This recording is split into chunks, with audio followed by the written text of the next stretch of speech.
السلام علیکم ورحمۃ اللہ وبرکاتہ۔ الحمد للہ وکفی وسلام علی عباده الذین اصطفى، اما بعد،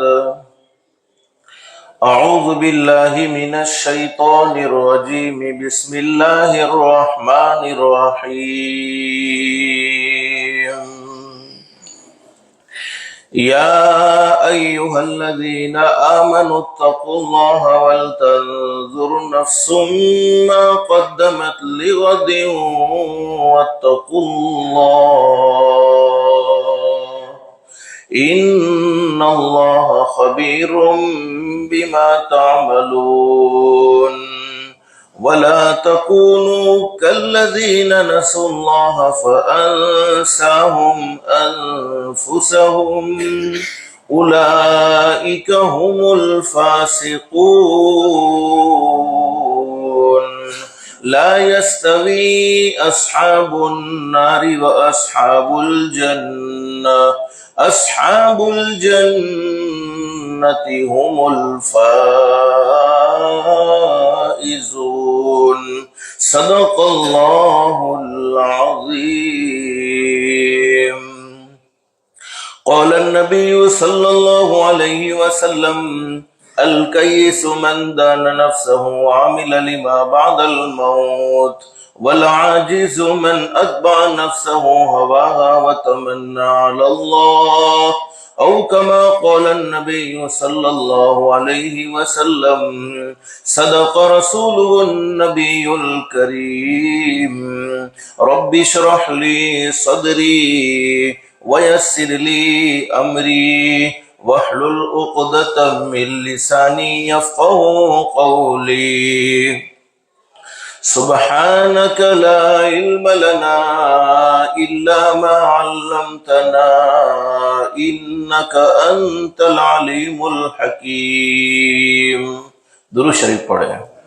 اللهم صل على محمد وعلى آل محمد كما صليت على إبراهيم وعلى آل إبراهيم إنك حميد مجيد۔ اللهم بارك على محمد وعلى آل محمد كما باركت على إبراهيم وعلى آل إبراهيم إنك حميد مجيد۔ فکر دنیا کر کے دیکھا، فکر عقبا کر کے دیکھ، فکر دنیا کر کے دیکھا، فکر عقبا کر کے دیکھ، چھوڑ اب سارے ذکر، ذکر مولا کر کے دیکھ، کون کس کے کام آیا، کون کس کا ہے ہوا، کون کس کے کام آیا، کون کس کا ہے ہوا، سب کو اپنا کر کے دیکھا، رب کو اپنا کر کے دیکھ، سب کو اپنا کر کے دیکھا، رب کو اپنا کر کے دیکھ۔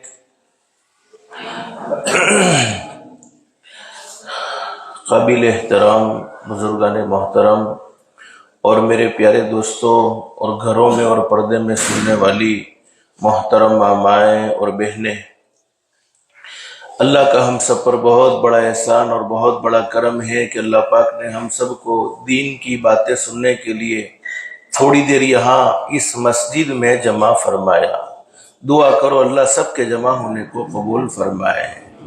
حدیث شریف میں حضرت نبی کریم صلی اللہ علیہ وسلم نے اپنی سچی زبان مبارک سے یہ بات بیان فرمائی ہے، مسجد میں آنے والا اللہ کا مہمان ہوتا ہے اور اللہ رب العالمین خود اس کے میزبان ہوتے ہیں۔ ہم اپنے گھر میں کس کو بلاتے ہیں؟ جس سے محبت ہوتی ہے، جس سے خصوصی تعلق ہوتا ہے۔ اللہ پاک بھی اپنے بندوں میں سے انہی بندوں کو اپنے گھر پر بلاتے ہیں جن بندوں سے اللہ پاک کو خصوصی محبت ہے، جن بندوں سے اللہ پاک کو خصوصی تعلق ہے، بس اللہ سے دل سے دعا کرتے رہنا چاہیے۔ اللہ تو نے اپنے فضل و کرم سے، اپنی رحمت سے ہمیں مسجد میں بلایا ہے، اپنا مہمان بنایا ہے۔ اللہ کے لیے کوئی مشکل نہیں، اللہ ہم سب کو جنت الفردوس میں بھی اپنا مہمان بنائے، کہو آمین۔ دل میں ایک نیت اور ایک ارادہ کر کے بیٹھو، جتنی بھی باتیں سنیں عمل کی نیت سے سنیں گے، کہو انشاءاللہ۔ اس لیے کہ سننا اور سنانا تو بہت سی مرتبہ ہوتا ہے، نہیں ہوتا تو زندگی میں عمل نہیں ہوتا، اور اصل زندگی بنتی ہے، اصل زندگی سنورتی ہے، عمل سے سنورتی ہے۔ اور قرآن کریم میں اللہ رب العالمین خوشخبری سناتے ہیں۔ اللہ فرماتے فبشر عباد، میرے بندوں کو اور میری بندیوں کو خوشخبری سناؤ۔ کون سے بندے، کون سی بندیاں؟ اللہ قرآن کریم میں بیان فرماتے ہیں الذین یستمعون القول فیتبعون احسنہ۔ اللہ فرماتے میرے وہ بندے اور میری وہ بندیاں جو دین کی باتوں کو، قرآن کی باتوں کو، حدیث کی باتوں کو دھیان سے سنتے ہیں، توجہ سے سنتے ہیں۔ میرے بھائیوں اور میری محترمہ مائیں اور بہنیں، جب بھی اللہ پاک دین کی باتیں سننے کا موقع عطا فرما دے ہوئے تو اس موقع کو غنیمت سمجھ لینا چاہیے، اس موقع کی قدر کر لینی چاہیے، اور دین کی بات کو بہت دھیان سے سننا چاہیے، بہت توجہ سے سننا چاہیے۔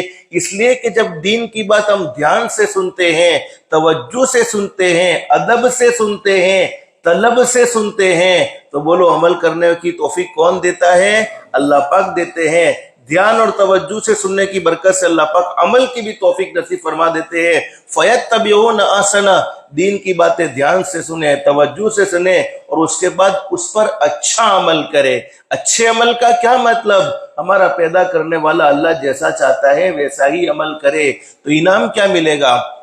اللہ قرآن کریم میں بیان فرماتے ہیں اولئک الذین ھداھم اللہ وَأُولَئِكَ هُمْ أُولُو الْأَلْبَابِ۔ اللہ فرماتے میرے بندوں اور میری بندیوں، تم زمین پر عمل کی نیت کرو گے، تم زمین پر عمل کا ارادہ کرو گے، میں رب العالمین آسمانوں پر تمہارے لیے ہدایت کے فیصلے کر دوں گا۔ اور بولو ہدایت سے بڑھ کر کوئی دولت ہو سکتی نہیں ہے۔ دنیا کی زندگی میں انسان کو سب کچھ مل جائے لیکن ہدایت نہ ملے، اعمال صالحہ کی توفیق نہ ملے، اس انسان کی دنیا کی زندگی بیکار ہے۔ اور جس کی دنیا کی زندگی اللہ کو ناراض کر کے بیکار ہو گئی، جس کی دنیا کی زندگی اللہ کو ناراض کر کے بگڑ گئی، اللہ حفاظت فرمائے، اللہ حفاظت فرمائے، اس کی آخرت کی زندگی درست نہیں ہو سکتی ہے۔ اس لیے کہ اللہ پاک نے دنیا کی زندگی آخرت کی زندگی سنوارنے کے لیے نصیب فرمائی ہے، دنیا کی زندگی آخرت کی زندگی بنانے کے لیے نصیب فرمائی ہے۔ بس اللہ سے دل سے دعا کر لو، اللہ پاک ہم سب کو عمل کی بھی توفیق نصیب فرمائے، اور اللہ پاک ہم سب کو ہدایت کی دولت سے بھی مالا مال فرمائے۔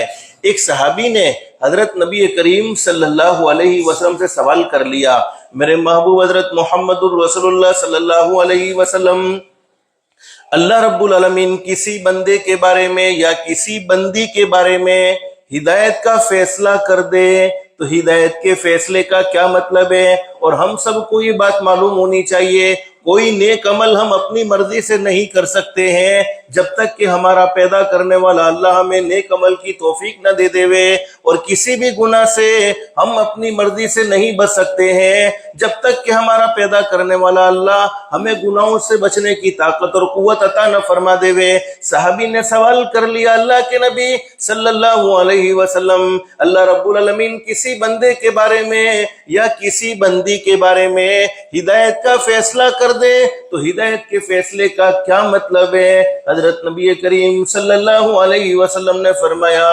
ہدایت کے فیصلے کا مطلب یہ ہے جب تم دنیا سے جاؤ گے تو دنیا سے جاتے ہوئے تمہاری زبان پر ضرور یہ جاری ہو جائے گا، تمہاری زبان پر ضرور یہ جاری ہو جائے گا، لا الہ الا اللہ محمد الرسول اللہ صلی اللہ علیہ وسلم۔ یعنی اللہ پاک ہمیں موت کے وقت ضرور کلمہ نصیب فرما دے گا۔ بولو اس سے بڑا انعام کوئی ہو سکتا ہے کہ جب ہم دنیا سے جا رہے ہو اور ہماری زبان پر جاری ہو جائے لا الہ الا اللہ محمد الرسول اللہ صلی اللہ علیہ وسلم۔ حدیث شریف میں فرمایا نبی کریم صلی اللہ علیہ وسلم نے من کان آخر کلامی لا الہ الا اللہ دخل الجنہ بغیر حساب ولا کتاب او کما قال النبی صلی اللہ علیہ وسلم۔ نبی کریم صلی اللہ علیہ وسلم نے ارشاد فرمایا جس نے دنیا سے جاتے ہوئے اپنی زبان سے کہہ دیا کہو لا الہ الا اللہ محمد الرسول اللہ صلی اللہ علیہ وسلم، اللہ پاک اسے بغیر حساب و کتاب کے جنت میں داخل فرما دے گا۔ میرے بھائیوں اور میری محترمہ مائیں اور بہنیں، مجھے مختصر بتلانا یہ ہے، ہم سب جانتے ہیں یہ ربیع الاول کا مبارک مہینہ جس کی آج آخری تاریخ لاسٹ تاریخ ہے، ربیع الاول کا مبارک مہینہ یہ وہ مہینہ ہے جس مہینے میں ہمارے آقا تاجدار مدینہ کہو محمد الرسول اللہ صلی اللہ علیہ وسلم اس دنیا فانی میں تشریف لاتے ہیں، اور یہی وہ مہینہ ہے جس مہینے میں حضرت نبی کریم صلی اللہ علیہ وسلم نے اس دنیا فانی سے پردہ فرمایا ہے۔ اگر کوئی یوں پوچھے کہ تاریخ کا سب سے زیادہ خوبصورت دن کون سا تھا، ہسٹری کا، اتہاس کا سب سے بیسٹ دن، سب سے اچھا دن کون سا تھا، تو ہم کہیں گے وہ دن جس دن میں حضرت اقدس نبی کریم صلی اللہ علیہ وسلم اس دنیا فانی میں تشریف لاتے ہیں۔ دنیا میں حادثات بہت ہوتے ہیں، بولو ہوتے کہ نہیں ہوتے ہیں؟ کئی صدمے کی خبر ہم نے اپنی زندگی میں سنی ہوگی، کئی تکلیفوں والی خبر ہمارے سینوں سے ٹکراتی ہیں، اور کبھی کبھی وہ خبریں سن کر اگرچہ سنتے ہیں کان سے لیکن صدمہ بولو کہاں ہوتا ہے؟ دل میں ہوتا ہے، دل بے چین اور بے قرار ہو جاتا ہے۔ کوئی یوں پوچھے کہ اتہاس کا، ہسٹری کا، تاریخ کا اگر سب سے بڑا حادثہ کون سا، سب سے بڑا صدمے والا دن کون سا، تو وہ دن جس دن میں حضرت اقدس نبی کریم صلی اللہ علیہ وسلم نے اس دنیا سے پردہ فرمایا۔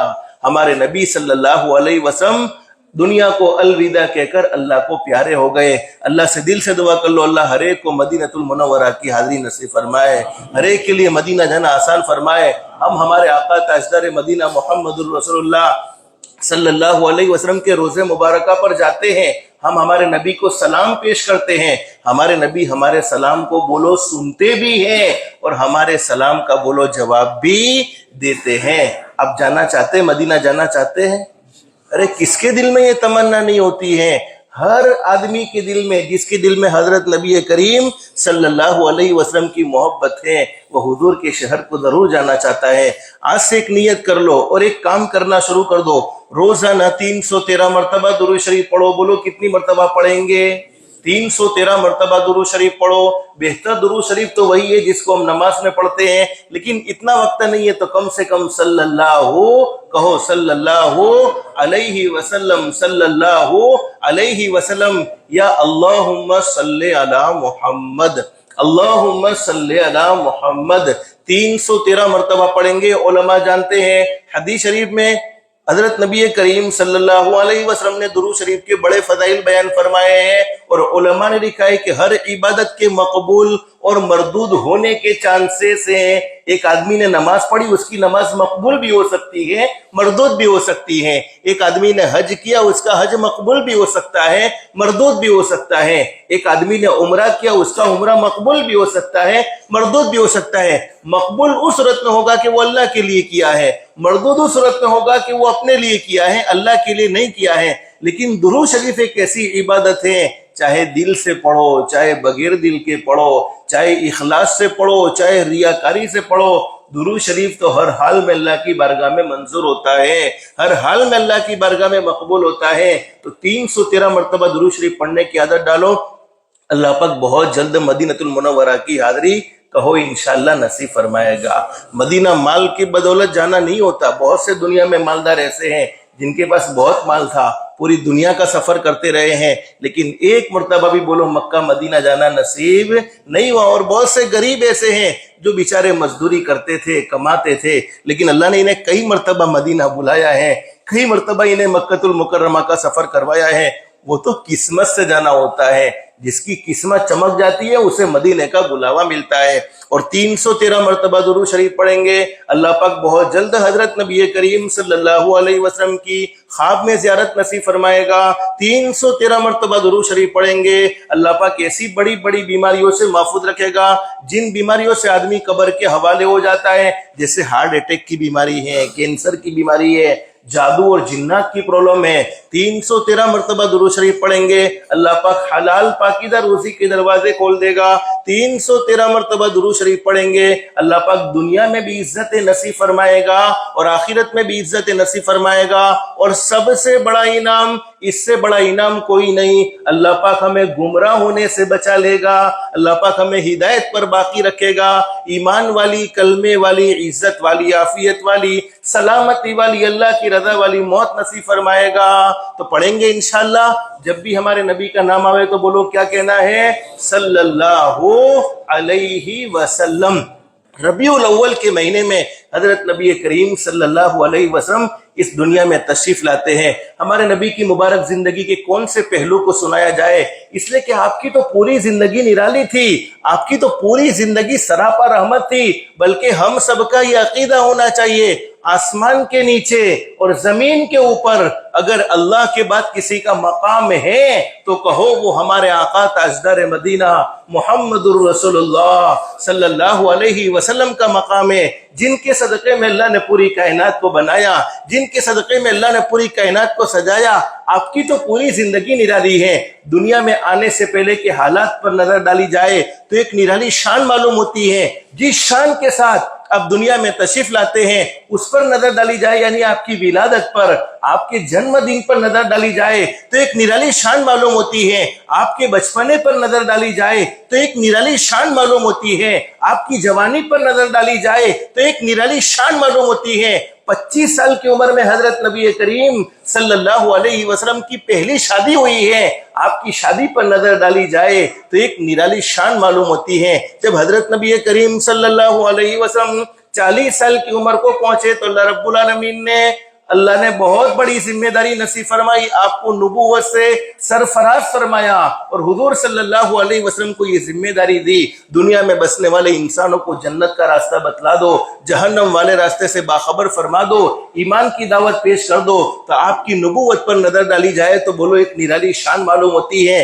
آپ کی مکی 13 سالہ زندگی پر نظر ڈالی جائے تو ایک نرالی شان معلوم ہوتی ہے. آپ کے طائف کے واقعے کو ہم سنتے ہیں تو نرالا واقعہ ہے. آپ کے معراج کے واقعے کو جس وقت حضرت نبی کریم صلی اللہ علیہ وسلم اللہ رب العالمین کے مہمان بنے ہیں، 7 آسمانوں کو پار کیا، 8 جنتوں کو پار کیا، سدرۃ المنتہا پر پہنچے. یہاں تک کہ علماء نے لکھا ہے کہ ہمارے آقا تاجدار مدینہ محمد الرسول اللہ کہو صلی اللہ علیہ وسلم اللہ کے عرش پر پہنچے ہیں اور اللہ کے مہمان بنے ہیں. آپ کے معراج کے سفر پر نظر ڈالی جائے تو بولو ایک نرالی شان معلوم ہوتی ہے. پھر اللہ رب العالمین کی طرف سے حکم ہوا حضرت نبی کریم صلی اللہ علیہ وسلم کو مکہ المکرمہ کو چھوڑ کر بولو مدینہ المنورہ جانا ہے. یعنی آپ کے ہجرت کا سفر، آپ کے ہجرت کے سفر پر نظر ڈالی جائے تو ایک نرالی شان معلوم ہوتی ہے. پھر حضرت نبی کریم صلی اللہ علیہ وسلم 10 سال مدینہ المنورہ میں رہے.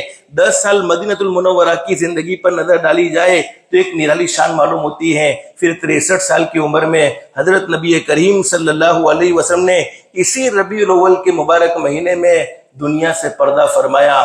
آپ کے دنیا سے پردہ فرمانے کے منظر پر نظر ڈالی جائے تو ایک نرالی شان معلوم ہوتی ہے.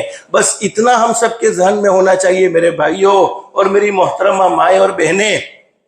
دنیا میں ایک ماں کو اپنے دودھ پیتے بچے سے جتنی محبت ہوتی ہے، بولو ماں کو اپنے دودھ پیتے بچے سے کتنی محبت ہوتی ہے؟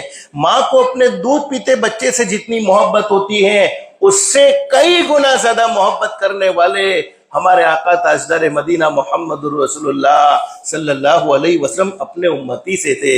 حضرت نبی کریم صلی اللہ علیہ وسلم کو اپنی امت سے بہت محبت تھی، بہت پیار تھا. جب ہمارے نبی ہم سے محبت کر کے گئے ہیں تو بولو ہمیں بھی کیا کرنا چاہیے؟ محبت کرنی چاہیے. محبت کے بغیر بولو ایمان مکمل ہو سکتا نہیں ہے. آئی لو محمد صلی اللہ علیہ وسلم ہم ایک مرتبہ نہیں کروڑ مرتبہ کہیں گے, اور ہم سب تو یہ سینہ ٹھوک کر کہیں گے آج تک ہم نبی سے محبت کرتے تھے, کرتے ہیں, اور قیامت تک کرتے رہیں گے. لیکن محبت کا مطلب کیا ہے؟ حضرت پیران پیر عالم ربانی غوث پاک شیخ عبد القادر جیلانی رحمۃ اللہ علیہ ایک مرتبہ تشریف فرمائے. ایک آدمی نے کہا کہ اللہ کے ولی حضرت پیران پیر سے, وہ اللہ کے ولی ہم حضرت نبی کریم صلی اللہ علیہ وسلم سے محبت تو کرتے ہیں, لیکن محبت کس درجے کی ہونی چاہیے؟ محبت تو ہم کہتے ہیں آئی لو محمد صلی اللہ علیہ وسلم کہو, اس میں کوئی مسئلہ نہیں ہے. ارے ہم نہیں کہتے ہم اپنے ابا سے محبت کرتے ہیں, ہم اپنی امی سے محبت کرتے ہیں, ہم اپنے بیٹوں کو نہیں کہتے. اچھا بیوی کو کہتے کہ نہیں کہتا آئی لو یو؟ ارے آپ لوگوں کی شادی نہیں ہوئی ہے. اچھا بیوی کو نہیں کہتے؟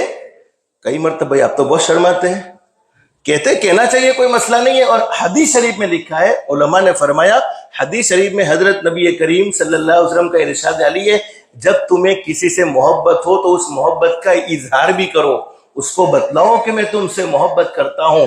تو جب بیوی کو آئی لو یو کہنے میں شرم نہیں آتی, اپنے بچوں سے محبت کا اظہار کرنے میں شرم نہیں آتی, اپنے ماں باپ سے محبت کرنے کا اظہار کرنے میں شرم نہیں آتی, تو اللہ کے نبی سے محبت کرنے کے اظہار میں کیوں شرم کرے؟ ارے صحابہ کرام نے تو کیسی زبردست محبت کی ہے. صحابہ کرام جیسا عاشق تو شاید دنیا میں کوئی پیدا نہ ہو, حضرت نبی کریم صلی اللہ علیہ وسلم سے ایسی سچی محبت کرنے والے. لیکن میں بات کیا کہہ رہا تھا؟ پیران پیر عالم ربانی شیخ عبد القادر جیلانی رحمۃ اللہ علیہ سے کسی نے پوچھا کہ حضرت ہم اللہ کے نبی صلی اللہ علیہ وسلم سے محبت تو کرتے ہیں, لیکن محبت کا مطلب کیا ہے؟ تو حضرت پیران پیر عالم ربانی شیخ عبد القادر جیلانی رحمۃ اللہ علیہ نے بڑی زبردست بات بیان فرمائی. قرآن کریم کے ایک مقام پر اللہ رب العالمین فرماتے ہیں, ما آتاکم الرسول فخذوہ وما نہاکم عنہ فانتہوا. یہ محبت کا مطلب اس آیت کریمہ میں سمجھایا ہے کہ صرف زبان سے محبت کہہ دینے سے محبت بولو مکمل ہوتی نہیں ہے. محبت کا مطلب یہ ہے ہمارے نبی صلی اللہ علیہ وسلم جن کاموں کو کرنے کو کہیں ان کاموں کو کرنے والے بن جاؤ, اور ہمارے نبی صلی اللہ علیہ وسلم جن کاموں سے روکے ان کاموں سے اپنی ذات کو بچا لو. تو کریں گے انشاءاللہ. نبی سے سچی محبت کا مطلب کیا ہے؟ بولو نبی نے نماز پڑھنے کو کہا کہ نہیں کہا؟ بولو زور سے, نبی نے نماز پڑھنے کو کہا کہ نہیں کہا؟ پوری زندگی آپ یہ کہتے رہے قرۃ عینی فی الصلاۃ, او میرے امتیو میری آنکھوں کو ٹھنڈا کرنا چاہتے ہو تو بولو نماز کبھی نہ چھوڑنا, نماز پڑھتے رہنا. اگر نبی سے سچی محبت ہے تو آج نیت کر لو کہ آج کی ظہر سے موت آنے تک بولو ہماری نماز قضا نہیں ہوگی. نبی نے جھوٹ سے بچنے کو کہا کہ نہیں کہا؟ نبی نے حلال کھانے کو کہا کہ نہیں کہا؟ کہتے رہو صلی اللہ علیہ وسلم. جب بھی ہمارے نبی کا نام آوے, اور جب تک نبی کریم صلی اللہ علیہ وسلم سے محبت نہ ہو اس وقت تک ہمارا ایمان مکمل نہیں ہو سکتا. ایک ولی کامل تھے, آپ بہت توجہ سے سننا, تھوڑی دیر گرمی برداشت کر لو. اللہ ہم سب کے لیے نبی کی محبت میں گرمی برداشت کرنے پر اللہ پاک ہمیں جہنم کی گرمی سے بچا لے گا, جہنم کی گرمی سے محفوظ فرما لے گا. ایک ولی کامل تھے, اپنے گھر میں بیٹھ کر ایک شعر پڑھتے تھے, ایک شاعری پڑھتے تھے. کیا شاعری پڑھتے تھے؟ اب نہ ڈھونڈیں گے ہرگز پتہ مل گیا. کسی نے سن لیا تو پوچھا کہ حضرت کون سی چیز ڈھونڈتے ہو اور کس چیز کا پتہ مل گیا؟ وہ اللہ کے ولی شاعری پڑھتے ہیں, اب نہ ڈھونڈیں گے ہرگز پتہ مل گیا. کسی نے سن لیا تو پوچھا کہ حضرت کون سی چیز ڈھونڈتے ہیں اور کس چیز کا پتہ مل گیا؟ فرمانے لگے تم نے میری پوری بات نہیں سنی, پوری بات کو سن لو. اب نہ ڈھونڈیں گے ہرگز پتہ مل گیا, اب نہ ڈھونڈیں گے ہرگز پتہ مل گیا. جب نبی مل گئے تو خدا مل گیا, جب نبی مل گئے تو خدا مل گیا. بولو ہمارے نبی صلی اللہ علیہ وسلم سے محبت ہے تو اللہ سے محبت ہے، نبی سے محبت نہیں تو بولو اللہ سے بھی محبت نہیں ہو سکتی۔ اگر اللہ کی محبت چاہتے ہو تو حضرت نبی کریم صلی اللہ علیہ وسلم سے محبت کرنی ہوگی۔ اب مجھے مختصر بتلانا یہ ہے، آپ لوگ بات سنتے سنتے تھکے نہ تھکے، میں بات کرتے کرتے تھک گیا۔ ہمارے نبی صلی اللہ علیہ وسلم نے بولو اس دنیا فانی سے ربیع الاول کے مبارک مہینے میں پردہ فرمایا۔ حالانکہ حضرت نبی کریم صلی اللہ علیہ وسلم سے بڑھ کر بولو تقوی والا، اللہ سے ڈرنے والا دنیا میں کوئی نہیں ہو سکتا، ہمارے نبی سے بڑھ کر دنیا میں کوئی نہیں۔ اور ایک عقیدے کی بات سنو میرے پیارو، ایک عقیدے کی بات سنو، ہمارے نبی ہم میں سے ہیں، انسانوں میں سے ہیں، لیکن ہم جیسے بولو نہیں ہیں، اب شان والے نبی ہیں۔ ہمارے نبی ہم میں سے ہیں لیکن ہم جیسے نہیں ہیں، اس لیے کہ ہمارے پسینے میں بدبو ہے، نبی کے پسینے میں وہ خوشبو ہے جو آج کے مہنگے سے مہنگے عطر میں بولو وہ خوشبو ہو سکتی نہیں ہے۔ بلکہ آج کل تو ہم اپنی بیٹیوں کو جب سسرال میں جاتی ہے بہت ساری گفٹ دیتے ہیں، بہت سارے ہدیے دیتے ہیں۔ صحابہ کرام کے زمانے میں حضرت نبی کریم صلی اللہ علیہ وسلم کے پسینے کو سنبھال کر رکھا جاتا تھا، اور جب کسی کی بیٹی سسرال روانہ ہوتی تھی تو اس کو ہدیے میں نبی کریم صلی اللہ علیہ وسلم کے پسینے کا ایک قطرہ دے دیا جاتا تھا، اور اس قطرے کی خوشبو کا عالم یہ تھا کئی نسلیں گزر جاتی تھی لیکن وہ خوشبو بولو ختم نہیں ہوتی تھی۔ تو ہمارے نبی ہے تو انسان، ہم میں سے ہیں لیکن ہم جیسے نہیں ہیں۔ ہمارے تھوک کو کوئی پسند نہیں کرے گا، ہمارے تھوک میں بدبو ہوگی، لیکن حضور اقدس صلی اللہ علیہ وسلم کا مبارک تھوک ایسا پاورفل اور ایسا برکت والا تھا، اگر کسی بیمار کے زخم پر لگا دیا جائے تو اللہ پاک اسے شفا عطا فرما دیتے تھے۔ ارے کسی کھانے کی چیز میں تھوک پڑ جاوے تو وہ کھانے کی چیز میں برکت ہو جاتی تھی۔ آپ کو معلوم ہے حضرت انس رضی اللہ عنہ بہت اونچے درجے کے صحابی ہیں، اللہ کے نبی صلی اللہ علیہ وسلم کی 10 سال تک خدمت کی ہے۔ حضرت انس رضی اللہ عنہ کے یہاں ایک مرتبہ مہمان آ گئے، اور مہمان نوازی عرب کی مشہور تھی، اور حدیث شریف میں حضرت نبی کریم صلی اللہ علیہ وسلم نے ارشاد فرمایا جو اللہ پر ایمان رکھتا ہو، آخرت پر ایمان رکھتا ہو، اس کو چاہیے کہ وہ مہمان کا اکرام کرے، مہمان کی عزت کرے، اور مہمان گھر پر آوے تو سمجھو کہ اللہ کے راضی ہونے کی نشانی ہے۔ اللہ پاک جب خوش ہوتے ہیں تو گھر پر مہمان بھیجتے ہیں۔ اب حضرت انس رضی اللہ عنہ کے گھر پر مہمان آ گئے، کھانا تیار تھا لیکن دسترخوان کپڑے کا تھا، اور کپڑے کے دسترخوان پر کچھ داغ لگے ہوئے تھے، میلا کچلا نظر آتا تھا، بظاہر داغ لگے ہوئے تھے۔ تو حضرت انس رضی اللہ عنہ نے خادم سے کہا کہ دسترخوان کو صاف کر دو، دسترخوان کو کلین کر دو۔ تو خادم نے کہا کہ حضرت ابھی تو مہمان کھانے کا انتظار کر رہے ہیں، دسترخوان کو دھونے جائیں گے پھر سوکھے گا، چونکہ کپڑے کا دسترخوان تھا تو بہت وقت گزر جائے گا۔ ایک بھٹی جل رہی تھی، بھٹی سمجھتے ہو نا، بھٹی تندور جس کو کہتے ہیں، تندور جل رہا تھا۔ تو حضرت انس رضی اللہ عنہ فرمایا کہ اس دسترخوان کو بھٹی میں ڈال دو، تندور میں ڈال دو۔ اب ایک سمجھ میں آنے والی بات ہے کہ کپڑا اور آگ بولو جلا دے گا کہ نہیں جلا دے گا، لیکن حضرت انس رضی اللہ عنہ کے خادم نے کوئی بحث نہیں کی، کوئی سوال نہ کیا، جیسا حکم دیا تھا ویسا ہی کیا۔ حضرت انس رضی اللہ عنہ کے کہنے پر وہ دسترخوان کپڑے کا تھا، اس کو بھٹی میں ڈال دیا، تندور میں ڈال دیا، اور تھوڑی دیر کے بعد حضرت انس رضی اللہ عنہ فرمایا کہ اب اس دسترخوان کو نکالو۔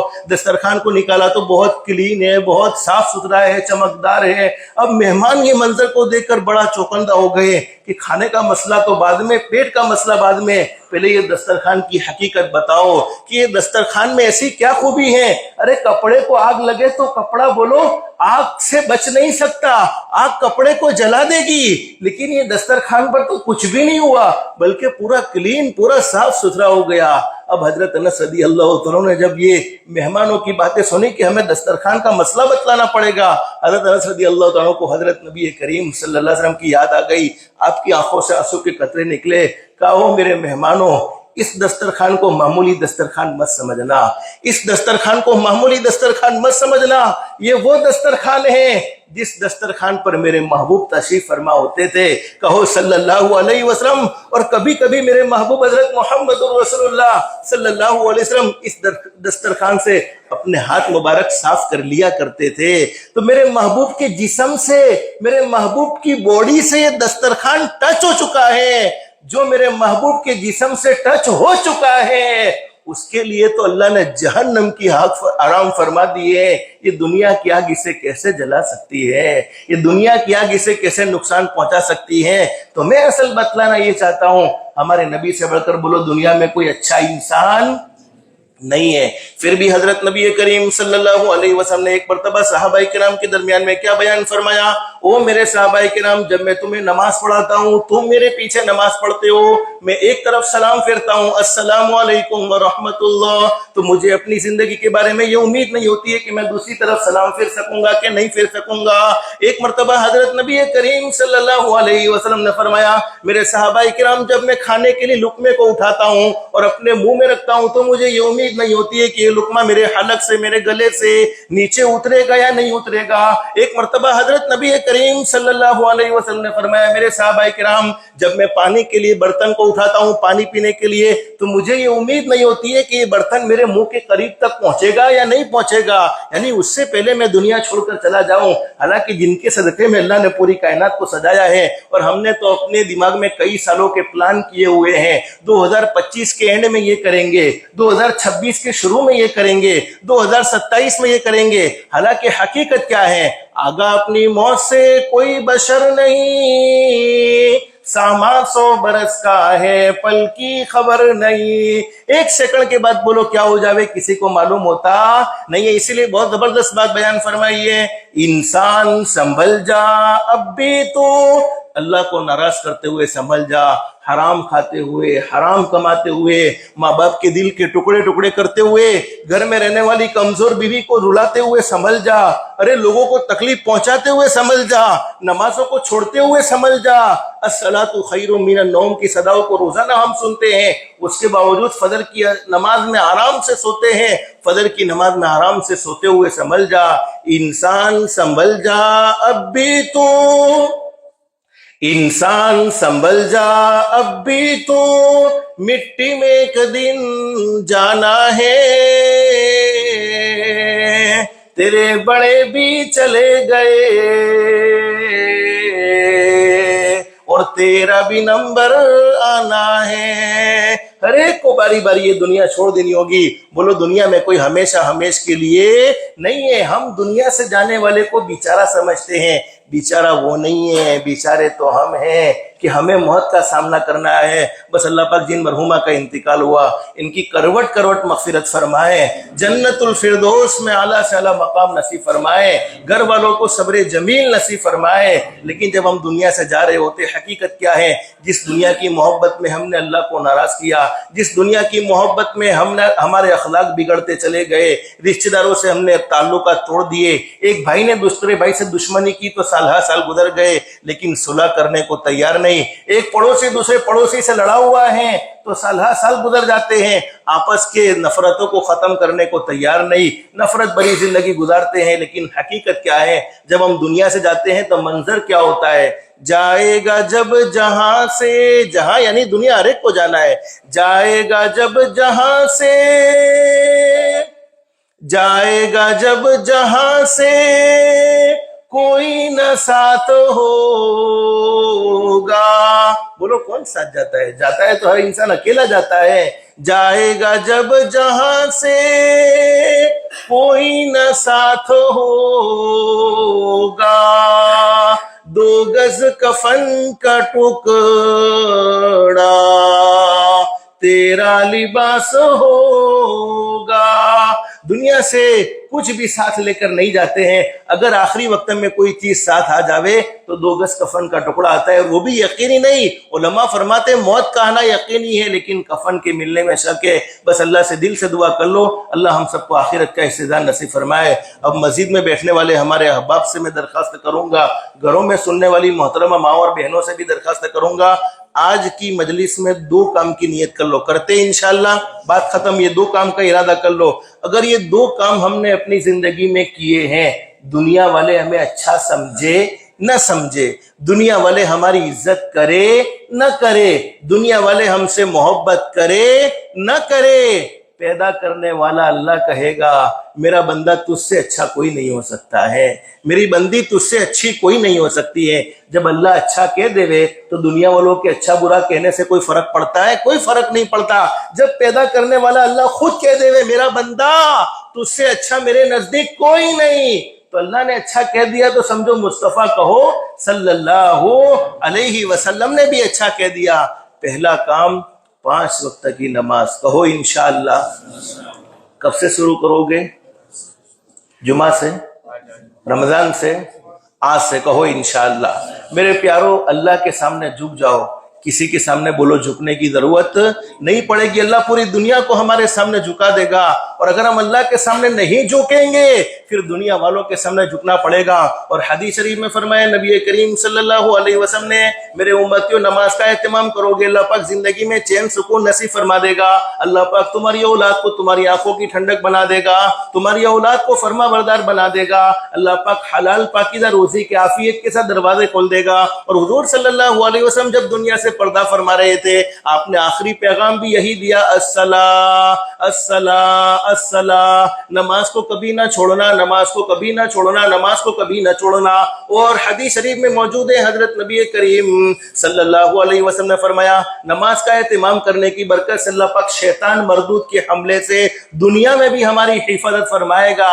اور جب ہم دنیا سے جا رہے ہوتے ہیں تو شیطان مردود کی پوری یہ کوشش ہوتی ہے دنیا سے جانے والا کوئی اللہ کا بندہ یا دنیا سے جانے والی کوئی اللہ کی بندی ایمان کے ساتھ دنیا سے نہ جائے، کلمے کے ساتھ دنیا سے نہ جائے، تو شیطان طرح کے حملے کرتا ہے۔ لیکن حدیث شریف میں فرمایا میرا وہ امتی جس نے 5 وقت کی نماز کا اہتمام کیا ہے، روح نکالنے والے فرشتے ملک الموت جب اس کی روح کو قبضہ کرنے آتے ہیں تو پہلے شیطان مردود کو بولو اس کے پاس سے ہٹا دیتے ہیں، شیطان مردود کو اس کے پاس سے بھگا دیتے ہیں، خود کلمہ پڑھاتے ہیں، پھر اس کی روح کو قبضہ کرتے ہیں۔ تو آج سے نیت کر لو کہ نماز کو بولو انشاءاللہ کبھی نہیں چھوڑیں گے، ہمیشہ ہم نماز کو مضبوطی سے پکڑ لیں گے، انشاءاللہ نمازی بنیں گے، زندگیوں میں وہ سکون، وہ راحت، اور سب سے بڑی راحت بولو ہمارے نبی کی آنکھوں کی ٹھنڈک۔ جب ہمارے نبی خوش ہو جاوے تو بولو اللہ خوش ہوگا کہ نہیں ہوگا۔ تو زندگیوں میں چین سکون چاہتے ہیں، نماز کو کبھی نہیں چھوڑیں گے۔ نماز پڑھ لو اس سے پہلے کہ ہماری نماز پڑھی جاوے۔ اور نمازیں صرف جمعہ کے ساتھ خاص نہیں ہے، اللہ پاک نے ہمیں مسلمان بنایا ہے، ہم پر دین رات میں 5 نمازیں بولو فرض کی ہے۔ آج سے نیت کرو کہ نماز کو کبھی نہیں چھوڑیں گے۔ آخری بات، اپنی ذات سے کسی کو دکھ نہیں پہنچائیں گے، کہو انشاءاللہ۔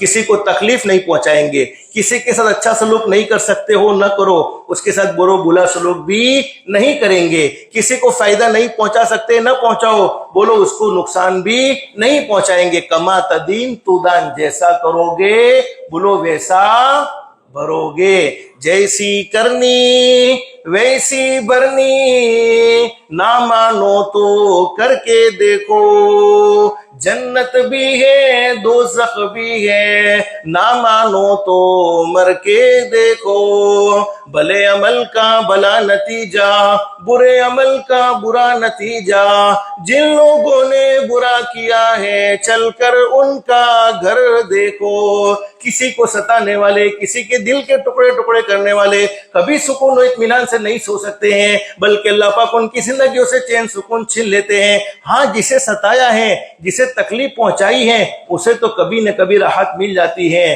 لیکن تکلیف پہنچانے والوں کو کبھی راحت ملتی نہیں ہے۔ حدیث شریف میں موجود ہے، حضرت نبی کریم صلی اللہ علیہ وسلم نے ارشاد فرمایا اللہ رب العالمین بڑے کریم ہے، بڑے رحیم ہے، پوری زندگی گناہوں میں گزر جائے، پوری زندگی نافرمانی میں گزر جائے، لیکن ایک مرتبہ سچے دل سے کہہ دیا جائے، کہہ دو استغفر اللہ، پھر کہو استغفر اللہ، پھر کہو استغفر اللہ، جس کے معنی یہ ہے کہ اللہ میں تجھ سے معافی مانگتا ہوں، عورت اللہ میں تجھ سے معافی مانگتی ہوں۔ اللہ رب العالمین فرماتے او میرے بندے، او میری بندی، تو نے مجھ سے معافی مانگی ہے، میری عزت کی قسم میں نے تیری زندگی بھر کے سارے گناہوں کو معاف کر دیا ہے، اور ایسا معاف کیا ہے دنیا والوں سے ہم معافی مانگتے تو کبھی کبھی تانا بھی دے دیتے۔ کیا تانا دیتے ہیں؟ تمہیں معاف کرنے جیسا تھا تو نہیں، لیکن تم حج میں جا رہے ہو اس لیے تمہیں معاف کر دیتے ہیں، تمہیں معاف کرنے جیسا تھا تو نہیں، لیکن تم عمرہ میں جا رہے ہو اس لیے تمہیں معاف کر دیتے ہیں۔ لیکن پیدا کرنے والا اللہ کیا فرماتا ہے؟ او میرے بندے، او میری بندی، میں نے تجھے ایسا معاف کیا ہے، التائب من الذنب کمن لا ذنب لہ، جیسا کہ تو نے گناہ کیا ہی نہیں تھا، جیسا کہ تو نے اللہ کی نافرمانی کی ہی نہیں تھی، بلکہ گناہ لکھنے والے فرشتے کو بھی وہ گناہ بھلا دیا جاتا ہے، اور زمین کے جس ٹکڑے پر ہم نے وہ گناہ کیا، زمین ہماری نیکی کو بھی ریکارڈ کرتی ہے۔ یومئذ تحدث اخبارها بان ربک اوحی لها، اور زمین ہمارے گناہ کو بھی ریکارڈ کرتی ہے، تو اللہ پاک زمین کو بھی وہ گناہ بھلا دیتے ہیں۔ لیکن دو گناہ ایسے ہیں جن کی سزا مرنے کے بعد تو ملتی ہی ملتی ہیں، مرنے سے پہلے دنیا میں بھی ضرور مل جاتی ہے، ایکسٹرا سزا مرنے سے پہلے دنیا میں ضرور ملتی ہے۔ نمبر ایک، جس نے اپنے ماں باپ کے دل کے ٹکڑے ٹکڑے کیے ہو، ماں باپ کو ستایا ہو، ماں باپ کو ناراض کیا ہو، ماں باپ کو دکھی کیا ہو، بولو مرنے سے پہلے ضرور سزا ملتی ہے۔ اس لیے میں اپنے جوانوں سے کہوں گا، اپنی بہنوں سے، بیٹیوں سے کہوں گا، کبھی اپنے ماں باپ کو ناراض نہ کرو۔ ماں باپ سے بڑھ کر بولو کوئی نعمت ہو سکتی نہیں ہے، ہر نعمت کا بدل موجود ہے، بیوی کا بدل دوسری بیوی، بھائی کا بدل دوسرا بھائی، بہن کا بدل دوسری بہن، بیٹے کا بدل دوسرا بیٹا، بیٹی کا بدل دوسری بیٹی، لیکن ماں باپ ایک ایسی نعمت ہے بولو جن کا کوئی بدل نہیں۔ اور حدیث شریف میں فرمایا نبی کریم صلی اللہ علیہ وسلم نے، حضرت نبی کریم صلی اللہ علیہ وسلم کا سچا ارشاد علی ہے، میرا وہ امتی جس نے اپنے ماں باپ کے ساتھ اچھا سلوک کیا، کہو انشاءاللہ کریں گے، ماں باپ کو ہمیشہ راحت پہنچائیں گے، ہم ہمارے ماں باپ کو راحت پہنچائیں گے، ہماری اولاد سے ہمیں راحت ملے گی۔ تو ماں باپ کے ساتھ جس نے اچھا سلوک کیا، ہمارے آقا تاجدار مدینہ محمد رسول اللہ صلی اللہ علیہ وسلم نے اپنی سچی زبان مبارک سے یہ بات بیان فرمائی، اللہ پاک اس کے لیے موت کے وقت تک کو آسان فرما دیں گے، موت اللہ پاک اسے اچھی نصیب فرمائیں گے، ایمان والی، کلمے والی، عزت والی، عافیت والی، سلامتی والی، اللہ کی رضا والی موت نصیب فرمائیں گے۔ اور نمبر دو، جس نے کسی پر ظلم کیا، ذاتی کی، ظالم کو اللہ پاک ڈھیل ضرور دیتے ہیں لیکن ظالم کو پکڑتے بھی ضرور ہیں۔ ارے سامنے والا کمزور ہے لیکن پیدا کرنے والا اللہ بولو کمزور نہیں ہے، پیدا کرنے والا اللہ کمزوروں کی طرف سے ضرور جواب دیتا ہے۔ اس لیے کبھی بھی کسی پر ظلم نہیں، ظالم کو ڈھیل ضرور ملتی ہے لیکن ظالم کی پکڑ بھی ضرور ہوتی ہے، اور جب ظالم کو اللہ پاک پکڑتے ہیں تو دنیا کی کوئی طاقت بولو اللہ کی پکڑ سے ظالم کو چھڑوا سکتی نہیں ہے۔ بس اللہ سے دل سے دعا کر لو، اللہ ہم سب کو 5 وقت کی نماز کا اہتمام کی توفیق نصیب فرمائے، اخلاق مصطفیٰ والی زندگی نصیب فرمائے، ہماری دنیا بھی بہتر سے بہتر بنائے، آخرت بھی بہتر سے بہتر بنائے، اللہ کے احکام کے مطابق، حضرت نبی کریم صلی اللہ علیہ وسلم کے طریقے کے مطابق زندگی گزارنے کی توفیق و سعادت نصیب فرمائے۔ اللہ پاک ہم سب کو کہنے سننے سے زیادہ اخلاص، استخلاص اور استقامت کے ساتھ عمل کی توفیق نصیب فرمائے، آمین یا رب العالمین۔ وآخر دعوانا ان الحمد للہ رب العالمین، استغفر اللہ الذی لا الہ الا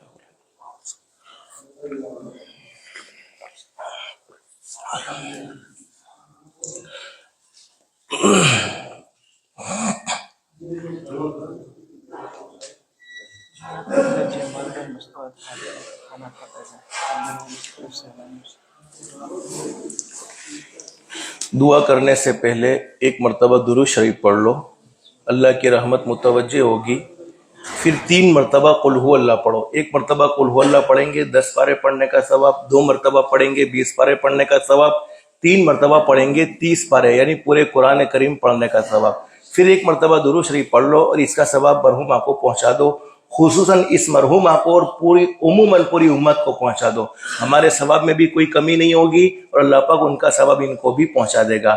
لوگ ایصال ثواب کا طریقہ پوچھتے ہیں کہ ہم نے اتنا قرآن پڑھا، اتنا درود شریف پڑھا، اتنا استغفار پڑھا، اتنی منزلیں پڑھی، یاسین شریف کی تلاوت کی، سورہ ملک کی تلاوت کی، تو بخشوانا کیسے؟ بخشوانے کے لیے کوئی پروسیس نہیں ہے، بس دل میں نیت کرو کہ اللہ میں فلاں مرحومہ کے لیے پڑھ رہا ہوں، اس کو ان کا ثواب پہنچا دینا، تو ہمارے ثواب میں بھی بولو کوئی کمی نہیں ہوگی اور اللہ پاک ان کو بھی ثواب پہنچا دے گا۔ اللہم صلی علی محمد وعلی آل محمد کما صلیت علی ابراہیم وعلی آل ابراہیم انک حمید مجید، اللہم بارک علی محمد وعلی آل محمد کما بارکت علی ابراہیم وعلی آل ابراہیم انک حمید مجید۔ اعوذ باللہ من الشیطان الرجیم، بسم اللہ الرحمن الرحیم، قل هو الله احد الله الصمد لم يلد ولم يولد ولم يكن له كفوا احد، بسم الله الرحمن الرحیم، قل هو الله احد الله الصمد لم يلد ولم يولد ولم يكن له كفوا احد، بسم الله الرحمن الرحیم، قل هو الله احد الله الصمد لم يلد ولم يولد ولم يكن له كفوا احد اللهم صل على محمد وعلى ال محمد كما صليت على ابراهيم وعلى ال ابراهيم انك حميد مجيد اللهم بارك على محمد وعلى ال محمد كما باركت على ابراهيم وعلى ال ابراهيم انك حميد مجيد. دعا کر لیں. اللهم لك الحمد كما انت اهل فصل وسلم على سيدنا محمد كما انت اهل وفل بنا ما انت اهل